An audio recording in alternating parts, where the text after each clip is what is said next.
दोस्तों, अगर आपको देखना है कि नर्क में रहकर लोगों की जिंदगी किस तरह की होती होगी, तो आपको सिर्फ नॉर्थ कोरिया जाकर एक बार देखना है और आप सब कुछ साफ साफ देख पाएंगे।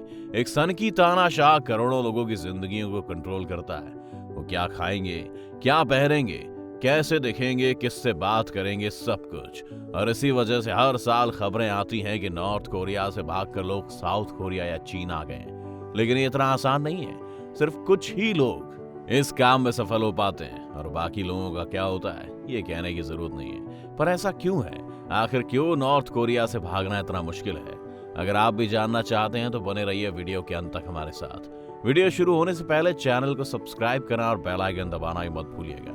अगर आंकड़े देखे जाए तो आप पाएंगे कि जब से किम जोंग उन ने अपने पिता के गुजरने के बाद सत्ता संभाली है, नॉर्थ कोरिया से भागने वाले लोगों की संख्या में काफी गिरावट आई है। 2011 में जब किम जोंग उन सत्ता में आए थे, तब 2706 लोग वहां की बॉर्डर से भागे थे।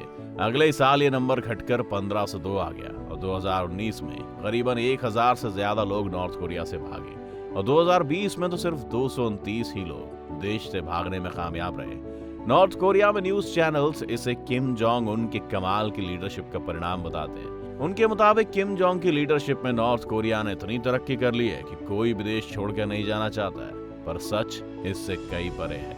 यूं तो नॉर्थ कोरिया में बिना सरकार की परमिशन और सरकार में ऊंची पहुंच बनाए आप देश से लीगली बाहर नहीं जा सकते। लेकिन जब तक किम के पिता सत्ता में थे, उन्हें इस बात से कुछ खास फर्क नहीं पड़ता था कि कितने लोग देश से भागे हैं। किम के आते ही सब बदल गया, जिसके कई कारण थे।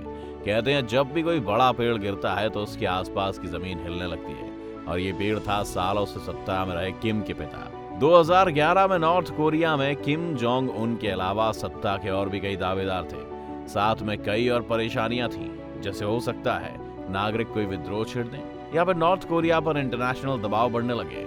इसलिए सबसे पहले किम ने आकर सत्ता के सभी दावेदारों को खत्म किया, जिसमें उसके परिवार के लोगों से लेकर मिलिट्री के कई हाई रैंकिंग ऑफिसर्स भी थे, और खुद को अगला तानाशाह डिक्लेयर कर दिया। लेकिन जैसे जैसे लोग देश छोड़ रहे थे, वो नॉर्थ कोरिया में रह रहे बाकी लोगों का दर्द भी बता रहे थे, जिससे उम्मीद थी कि अमेरिका जैसा कोई बड़ा देश हस्तक्षेप कर सकता है। नॉर्थ कोरिया से भागने के दो मुख्य रास्ते हैं। पहला है नॉर्थ और साउथ कोरिया के बॉर्डर का डीमिलिटराइज्ड जोन, जिसे डीएमजी कहते हैं, और दूसरा था चीन के साथ नॉर्थ कोरिया का 1400 किलोमीटर लंबा बॉर्डर।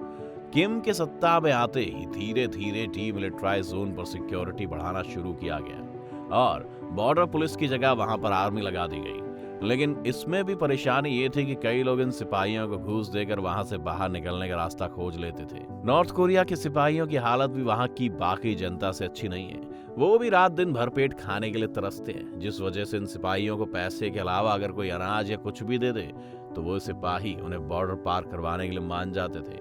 परेशानी ये भी थी कि बहुत से लोग जो नॉर्थ कोरिया छोड़कर जा रहे थे, उसमें एक बड़ी संख्या इन्हीं मिलिट्री के सिपाहियों और उनके परिवारों की थी, क्योंकि उनके बॉर्डर पर रहना और उसे पार करना बाकी लोगों से ज्यादा आसान था। इसी वजह से सिर्फ बॉर्डर पर सिपाहियों की तैनाती से कुछ नहीं होने वाला था। किम ने डीएमजी पर धीरे धीरे फेंसेस को बढ़ाना शुरू किया, साथ ही गाड़ियों को ना निकलने देने के लिए कई नाके भी बनवाए। इसके साथ साथ किम ने मिलिट्री के सबसे सख्त हाई रैंकिंग ऑफिसर्स को इस बॉर्डर की जिम्मेदारी दे दी, ताकि वो जाकर वहां डिसिप्लिन बना सके। इससे काफी हद तक लोगों का इस रास्ते से बॉर्डर पार करना बंद हुआ। नॉर्थ कोरिया ने घूस लेने वाले सिपाहियों पर भी कड़ी कार्यवाही के आदेश दिए, जिसमें मौत की सजा जैसे प्रावधान शामिल थे। नॉर्थ कोरिया में डीएमजी के अलावा जो सबसे पॉपुलर भागने का रास्ता है वो चीन के साथ उनका बॉर्डर है। 1400 किलोमीटर का लंबा बॉर्डर होने के कारण यहाँ पर 25 तो सिर्फ सरकारी क्रॉसिंग्स हैं। उसके अलावा भी लोग कभी वायर्स को काटकर या फिर नदी के रास्ते वहां से भागने में कामयाब हो जाते थे। किम ने यहाँ पर भी डीएमजी वाला रास्ता अपनाया, लेकिन यहाँ की यालू नदी नॉर्थ कोरिया के लिए सिरदर्द बन चुकी थी, क्योंकि लोग खुद की बनाई नाव से लेकर बाहर से आती इंटरनेशनल मदद तक कई रास्तों से वहां से भागने में कामयाब रहते थे। साथ ही ऐसे भी कुछ लोग थे जो नॉर्थ कोरिया और चीन दोनों जगह ऑपरेट करते थे और नॉर्थ कोरिया से लोगों को भगाकर चीन में बहुत सस्ते दामों पर मजदूरी करवाते थे या बेच देते थे। नॉर्थ कोरिया अपनी तरफ से कोशिश तो कर ही रहा था, लेकिन उस बॉर्डर को पूरी तरह बंद नहीं कर सकता था, क्योंकि चीन से ही नॉर्थ कोरिया में हथियार या बाकी लग्जरी आइटम्स भी स्मगल होती थी, जो किम को चाहिए थी और चीन भी चाहता था कि नॉर्थ कोरिया को हथियार वक्त पर मिले। वरना अगर साउथ कोरिया या अमेरिका ने उन पर हमला कर दिया तो उन्हें भी इसका काफी नुकसान होगा। लेकिन किम की किस्मत अच्छी थी। जैसे जैसे चीन एक ग्लोबल सुपर पावर बनने की तरफ अग्रसर हो रहा था, उसे दुनिया में अपनी छवि भी सुधारनी थी। इसीलिए उसने इन बॉर्डर पर सिक्योरिटी बढ़ानी शुरू कर दी।